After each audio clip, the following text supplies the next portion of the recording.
துணை முதலமைச்சர் உதயநிதி ஸ்டாலின் பிறந்த நாளை ஒட்டி சென்னை அருகே தாம்பரம் சானட்டோரியத்தில் உள்ள அரசு மருத்துவமனையில் பிறந்த 10 குழந்தைகளுக்கு பல்லாவரம் எம்எல்ஏ கருணாநிதி தங்க மோதிரத்தை வழங்கினார்.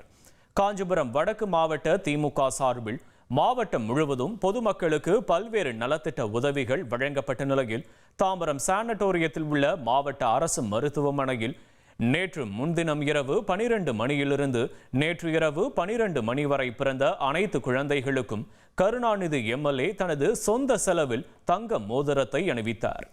மேலும் 40க்கும் மேற்பட்ட குழந்தைகளுக்கு பரிசு பெட்டகம், பழக்கூடை மற்றும் ரொட்டி ஆகியவற்றையும் காஞ்சிபுரம் வடக்கு மாவட்ட திமுக துணை செயலாளரும் எம்எல்ஏவுமான கருணாநிதி வழங்கினார்.